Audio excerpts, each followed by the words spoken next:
রমাদান মাসের মধ্যে একটা রাত আছে, যে রাতের নাম হচ্ছে লাইলাতুল কদর। আমি আশা করি আপনারা সবাই এই সূরাটা জানেন। বা'দা আউযু বিল্লাহি মিনাশ শাইতানির রাজীম, ইন্না আনজালনাহু ফি লাইলাতুল কদর। নিশ্চয়ই আমি কোরআনকে নাজিল করেছি লাইলাতুল কদরে, ভাগ্য রজনীতে। ওয়া মা আদরাকা মা লাইলাতুল কদর। হে নবী মুহাম্মদ সাল্লাল্লাহু আলাইহি ওয়াসাল্লাম, আপনি কি জানেন লাইলাতুল কদর কি জিনিস? লাইলাতুল কদরি খায়রুম মিন আলফি শাহর। লাইলাতুল কদর হচ্ছে হাজার মাসের চাইতে উত্তম। এখানে গাণিতিকভাবে ব্যাখ্যা করতে যাবেন না 1000 মাস সমান সমান কত বছর হয়, ব্যাপারটা এমন নয়। এখানে আধিক্য বোঝানো হয়েছে। হাজার হাজার মাস ইবাদত করলে যে নেকি হয়, এক রাত ইবাদত করলে সে নেকি হয়ে যাবে ইনশাআল্লাহ। এই রাতে কি হয়? স্পেশাল তানাজ্জালুল মালাইকাতু ওয়ার রূহ। এই মাসে আল্লাহর পক্ষ থেকে আল্লাহর ফেরেশতারা নেমে আসেন। কোথায় নেমে আসেন? পৃথিবীতে। তাদের সর্দার হিসেবে থাকেন জিবরাইল আলাইহিস সালাম। তানাজ্জালুল মালাইকাতু ওয়ার রূহু ফিহা বিইذনি রাব্বিহিম। আল্লাহর রবের আদেশে তারা এই কাজটা করেন। মিন কুল্লি আমর, প্রত্যেকটা বিষয়ের ফয়সালা হয় এই রাতে। আপনার আমার তাকদীর লেখা হয়েছে আসমান জমিন সৃষ্টির 50,000 বছর আগে। আপনার আমার তাকদীর লেখা হয়েছে আসমান জমিন সৃষ্টির 50,000 বছর আগে। আল্লাহ পাক সমস্ত সৃষ্টির তাকদীর লিখেছেন প্রথম দফায়। দ্বিতীয় দফায় তাকদীর লেখা হয়েছে যখন আমার আপনার রূহ আমাদের মায়ের গর্ভে ছিল 4 মাস 10 দিন বয়স। ওই সময় আল্লাহর পক্ষ থেকে ফেরেশতা আসেন, এসে লিখে দেন তার হায়াত, তার রিজিক, সে সৌভাগ্যবান না দুর্ভাগ্যবান। এরপর রূহটাকে ফুঁকে দেন, বাচ্চা নড়াচড়া শুরু করে। এর আগ পর্যন্ত পেটের মধ্যে বাচ্চা নড়াচড়া করে না। যখন রূহটা ফুঁকে দেওয়া হয়, তারপর থেকে বাচ্চা নড়াচড়া শুরু করে। দ্বিতীয় দফায় তাকদীর লেখা হয়। এরপরে তৃতীয় দফা লেখা হয় এই লাইলাতুল কদরে, যে আগামী 1 বছর কি হবে, আপনি কি করবেন। অর্থাৎ 1 বছরের বাজেট প্রণয়ন করা হয় প্রত্যেক লাইলাতুল কদরে। তানাজ্জালুল মালাইকাতু ওয়ার রূহ ফিহা বিইذনি রাব্বিহিম মিন কুল্লি আমর। এই রাতের আরেকটা বৈশিষ্ট্য হচ্ছে সালামুন হিয়া হাত্তা মাতলাইল ফজর। ফজর পর্যন্ত এই রাতে শান্তি শান্তি শান্তি শান্তি প্রশান্তি বজায় থাকে। এই রাতে আপনি যে দোয়া করবেন, যে কোনো দোয়াই করবেন, যদি আপনার রিজিকটা হালাল হয় ইনশাআল্লাহ কবুল হয়ে যাবে। যে কোনো দোয়া। এই রাতে যারা ইবাদত করে দাঁড়িয়ে দাঁড়িয়ে, তাদের চতুর্দিকে ফেরেশতারা সমবেত হন, তাদের দোয়ায় তারা শরীক হন, তাদের জন্য দোয়া করতে থাকেন। ঠিক তখনই দেখবেন মুমিন বান্দার চোখ দিয়ে টপ টপ করে পানি পড়া শুরু হয়েছে। আপনি ফিল করতে পারবেন যে আপনার দোয়া আল্লাহ কবুল করছেন।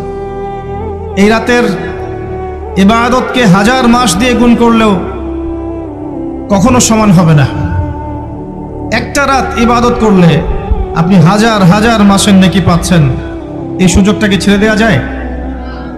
কবে এই রাত স্পেসিফিকলি বলা যাবে না 27 তারিখেই, স্পেসিফিকলি বলা যাবে না যে 21-এর রাতেই, 23-এর রাতেই বা 25-এর রাতেই। নির্দিষ্ট করে বলার কোনো সুযোগ নাই। নবী সাল্লাল্লাহু আলাইহি ওয়াসাল্লাম লাইলাতুল কদর পেয়েছেন এবং ওই রাতে বৃষ্টি হচ্ছিল। তিনি সেজদা করছেন, তার কপালের মধ্যে মসজিদে নববীর যে মাটি আছে এই মাটির কাদা লেগেছিল। তখন কিন্তু মসজিদ টাইলস ফিটিং ছিল না। মাটির মসজিদ থেকে নবী সাল্লাল্লাহু আলাইহি ওয়াসাল্লাম বিশ্ব পরিচালনা করেছেন। আর আমাদের এখন তাজমহলের মতো মসজিদ, হেদায়েতের কোনো হও নাই এখানে। এটা আখিরুজ্জামানের সাইন। মসজিদগুলো হবে চাকচিক্যময়, হেদায়েত শূন্য। হাদিস একদম স্পষ্ট আছে, মসজিদ হবে চাকচিক্যময় কিন্তু হেদায়েত শূন্য। ইভেন দেখবেন নামাজ পড়ছে মুসল্লি, পাশে হই হুল্লা করছে। দিনের কথা আলোচনা হলে বা নামাজ পড়লে, কেউ কোরআন তেলাওয়াত করলে আদবের সাথে যে পাশে শোরগোল করতে হয় না, এটাও এখন বুঝাতে হয়। বুঝাতে গিয়ে যদি আপনি এই আয়াত তেলাওয়াত করেন, লাহুম কুলুবুন লা ইয়াফকাহুনা বিহা, কিছু মানুষকে আল্লাহ পাক কলব দিয়েছেন, বোঝে না। ওয়ালাহুম আযানুন লা ইয়াসমাউনা বিহা, কিছু মানুষকে আল্লাহ পাক কান দিয়েছেন, শোনে না। ওয়ালাহুম আ'য়ুনুন লা ইউবসিরুনা বিহা, কিছু মানুষকে আল্লাহ পাক চোখ দিয়েছেন, দেখে না। উলাইকা কাল আনআম, এরা আনআমের মতো। বাল হুম আদাল, বরং তার চাইতেও নিকৃষ্ট। তখন কিছু মানুষের ইগোতে লেগে যায়। আচরণ কিন্তু এমনই।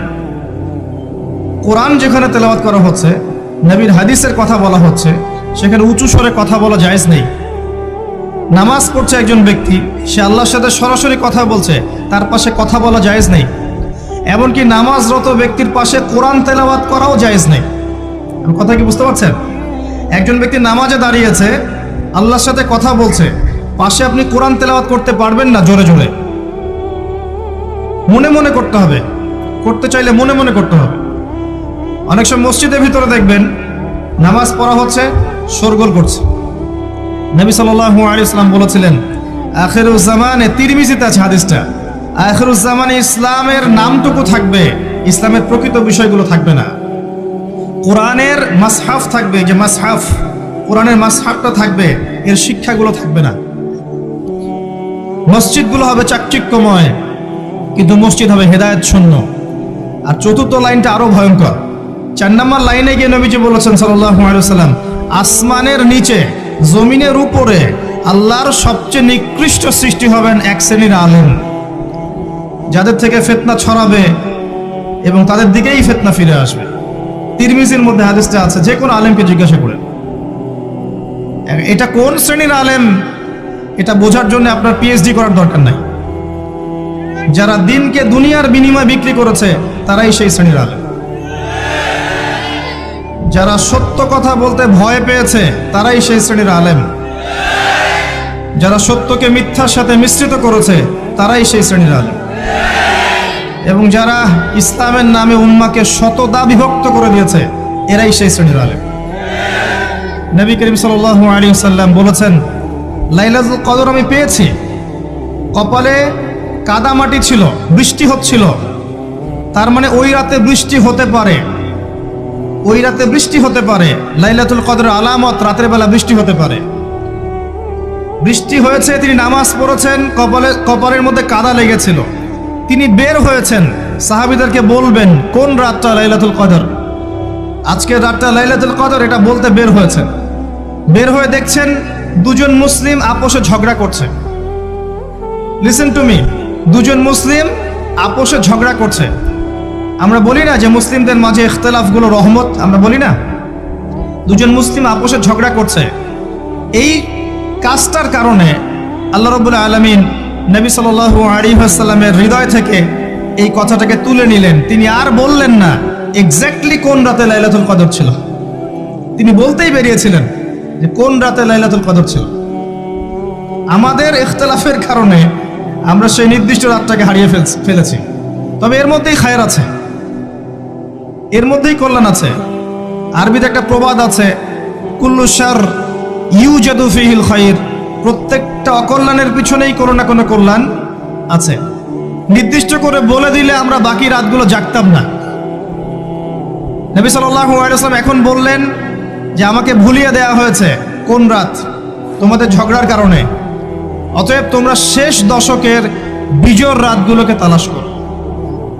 শেষ দশকের বিজোড় রাত বলতে 21-এর রাত, 23-এর রাত, 25, 27, 29, এই 5টা রাতের যে কোনো একটা লাইলাতুল কদর। এই রাতে ইবাদত করলে এত নেকি হচ্ছে, কারণটা কি? রাত আর দিন কি ডিফারেন্ট কিছু? প্রত্যেক রাতেই কিন্তু আল্লাহ পাক প্রথম আসমানে নেমে আসেন, প্রত্যেক রাতে, শুধু শবে বরাতের রাতে নয়, শুধু নিসফে শাবানের রাতে নয়, কিন্তু প্রত্যেক রাতেই আল্লাহ পাক প্রথম আসমানে নেমে আসেন। তিনি কিভাবে নেমে আসেন এটা ব্যাখ্যা করার দরকার নেই আমাদের। আল্লাহ পাক বলেছেন নেমে আসি, বাস আসি। কারণ সবকিছু আমরা যুক্তি, বিজ্ঞান, দর্শন দিয়ে প্রমাণ করতে পারবো না। পারবো? সায়েন্সকে জিজ্ঞাসা করেন যে স্বপ্নের ব্যাখ্যা কি, ঘুম কাকে বলে, আত্মা কাকে বলে, আত্মা কঠিন না তরল না বায়বীয়, পারবে সায়েন্স ব্যাখ্যা করতে? কবরের আযাব কি, জিন জাতি কি, জিন জাতি কাকে বলে, জিন জাতি কেমন দেখতে, মালায়েকা কেমন, তারা কিভাবে কাজ করে, তাদের ফাংশন কি, তারা কি ব্যাখ্যা করতে পারবে? আমাদের একটা চেতনা তৈরি হয়েছে, সায়েন্স যা বলবে তাই সত্য, এই চেতনা পুরোপুরি সত্য নয়। কোরআন এবং সুন্নাহ, আল্লাহ এবং তার রাসূল যা বলবেন সেটাই চূড়ান্ত সত্য। এর বাইরে সত্য মিথ্যার চূড়ান্ত কোনো মানদণ্ড নাই। হ্যাঁ, সায়েন্সের ভিত্তি আমরাই দিয়েছি, এটা অমুসলিমরা দেয়নি, এর ভিত্তি মুসলিমরা দিয়েছে। পরবর্তীতে এরা এর উপর ঘষা মাজা করেছে। এখন সায়েন্টিফিক এবং টেকনোলজিক্যাল রেভলিউশন আসছে পশ্চিমা সভ্যতা থেকে। এই সভ্যতার ধারক বাহক ছিলাম আমরা। সভ্যতা এদের দ্বারা শুরু হয়নি, সভ্যতা নবীদের দ্বারা শুরু হয়েছে। তো সবকিছু সায়েন্স দিয়ে ব্যাখ্যা করা যাবে এমন নয়, কারণ সায়েন্সের সীমাবদ্ধতা আছে, আল্লাহর জ্ঞানের কোনো সীমাবদ্ধতা নাই। তো আল্লাহ নেমে আসেন, ব্যাস নেমে আসেন। নেমে এসে আল্লাহ পাক কি বলেন? আল্লাহ পাক তিনটা কথা বলেন। রাতের শেষ অংশ, রাতকে ভাগ করেন। যদি 6টার সময় রাত শুরু হয়, রাত কিন্তু রাত 12টায় শুরু হয় না, সূর্য ডুবে গেলেই রাত শুরু হয়, এটাই ইসলাম। এখন 6টা থেকে আপনি এই 5টা পর্যন্ত সময়টাকে 3 ভাগে ভাগ করেন। শেষের অংশ ধরে নেন যে 1টা থেকে 5টা, কথার কথা আমি এস্টিমেট করলাম। এই সময়টুকুতে আল্লাহ রাব্বুল আলামিন কাছে নেমে আসেন প্রথম আসমানে, অর্থাৎ তার রহমত নিকটবর্তী হয় এবং তিনি আহ্বান করতে থাকেন 3টা জিনিস। 1, কে আছো? আমার কাছে কিছু চাইবে, যা চাইবে আমি তাই দিব। 2, কে আছো? আমার কাছে ক্ষমা চাইবে, আমি তোমাকে মাফ করে দেব। 3, কে আছো? কে আছো আমাকে ডাকবে, আমি তোমার ডাকে সাড়া দেব। মানে এই সময় আপনি যা চাইবেন ইনশাআল্লাহ, আপনার আকীদায় যদি শিরক না থাকে, আমলে যদি বেদাত না থাকে এবং আপনার রিজিক যদি হালাল হয়, ইনশাআল্লাহ তাআলা আপনার দোয়া কবুল করা হবে। আল্লাহ পাক প্রত্যেক রাতেই নেমে আসেন। তাহলে লাইলাতুল কদরকে এত স্পেসিফিকলি ইম্পর্টেন্স দেওয়ার কারণ কি? একটাই কারণ, মনে রাখবেন, লাইলাতুল কদরকে মর্যাদামণ্ডিত করার এবং রমাদান মাসকে শ্রেষ্ঠ মাস মর্যাদামণ্ডিত করার একটা কারণ, only one reason behind it, সেটা হচ্ছে এই মাসে এবং এই রাতে আল কোরআন নাজিল হয়েছে। কথা কি বুঝতে পারছেন? কোরআন নাজিলের কারণেই এই মাসটা মহামান্বিত, কোরআন নাজিলের কারণেই এই রাতটা সম্মানিত। ইন্না আনজালনাহু ফি লাইলাতুল কদর। আসুন সামনে যাই। নবী করিম সাল্লাল্লাহু আলাইহি ওয়াসাল্লাম যখন এই জাহেলি যুগে বাস করছেন, এই লাইলাতুল কদরে রমাদান মাসে আল্লাহ পাক কোরআন নাজিল করলেন। কি জন্য নাজিল করলেন? কারণ এই সমাজটাকে পরিবর্তন করার জন্যে, সমাজের জাহিলিয়াতগুলোকে দূর করার জন্যে নবী করিম সাল্লাল্লাহু আলাইহি ওয়াসাল্লাম প্রচণ্ড ফিকির করতেন। কি করা যায়, কি করলে মানুষগুলো শিরক ছেড়ে দিবে, কি করলে সুদ বন্ধ হবে, কি করলে মাদক থেকে মানুষ দূরে থাকবে, কি করলে নারীর সম্মান বৃদ্ধি পাবে। তিনি ভাবতেন কিভাবে গোত্রীয় হানাহানি বন্ধ করা যায়, তিনি এগুলো ভাবতে থাকতেন। হেরা গুহায় বসে তিনি এগুলো ভাবতেন কি করা যায়। যুবক বয়সে তিনি হিলফুল ফুজুর তৈরি করেছেন এগুলো সমস্যা দূর করার জন্য, কিন্তু পরিপূর্ণরূপে সফল হয়েছেন বলতে পারি না আমরা, কারণ তখন ওহী আসেনি। এই ভাবতে ভাবতে ভাবতে ভাবতে একদিন এক রাতে তার কাছে আল্লাহর পক্ষ থেকে কোরআন নাজিল হলো। সূরা আলাকের প্রথম 5টা আয়াত, বিসমিল্লাহির রহমানির রহিম, ইকরা বিসমি রাব্বিকাল্লাযী খালাক। পড়ুন আপনার রবের নামে, যিনি আপনাকে সৃষ্টি করেছেন। খালাকাল ইনসানা মিন আলাক, যিনি মানুষকে সৃষ্টি করেছেন জমাট বাঁধা রক্তপিণ্ড থেকে। আমরা সবাই জমাট বাঁধা রক্তপিণ্ড ছিলাম মায়ের পেটে। আজকে আমরা আল্লাহর দ্রোহী হয়েছি, কিন্তু আমরা পেটের মধ্যে এতটুকু জমাট বাঁধা রক্তপিণ্ড ছিলাম। সূরা ইয়াসিনের মধ্যে আল্লাহ পাক এই কথাটা বলেছেন, তোমাদেরকে তো নুতফা থেকে সৃষ্টি করেছি, ফাইদা হুয়া খাসিমুম মুবিন, যখন সে বড় হয়েছে সুস্পষ্টভাবে আল্লাহর বিরুদ্ধাচরণ করছে। ঈদের যে শপিংটার কথা বলছি, এটা এই কারণে বলছি, লাস্টের দশকে আমরা ঈদের শপিংয়ে বেশি ব্যস্ত থাকি, এতে করে লাইলাতুল কদরটা আমরা হারিয়ে ফেলি। লাস্টের দশক আমরা হয় ইতেকাফ করব, না হলে বাসায় নামাজ পড়বো, পরিবারবর্গকে নিয়ে রাত জাগবো। পারা যাবে ইনশাআল্লাহ? তারাবির নামাজ তো পড়বোই ইনশাআল্লাহ জামাতে। এবং আপনি 20 পড়েন আর 8 পড়েন, আপনি নামাজের কোয়ালিটিটাকে ভালো করার চেষ্টা করেন, নামাজের কোয়ালিটিটাকে বেস্ট করেন, ধীরে ধীরে তেলাওয়াত করেন, ধীরে ধীরে রুকু সেজদা করেন, নামাজটাকে এনজয় করেন, সময় নিয়ে, টাইম নিয়ে, 2 ঘন্টা সময় লাগুক, 3 ঘন্টা সময় লাগুক, এনজয় করে নামাজ পড়েন। আল্লাহ পাক তৌফিক দান করেন। এরপর শেষ রাতে আবার ওঠেন, পরিবারবর্গকে নিয়ে নামাজে দাঁড়ান, একসাথে জামাত করে নামাজ পড়েন, পরিবারে নফল নামাজ পড়েন, বাসায় বরকত হবে ইনশাআল্লাহ।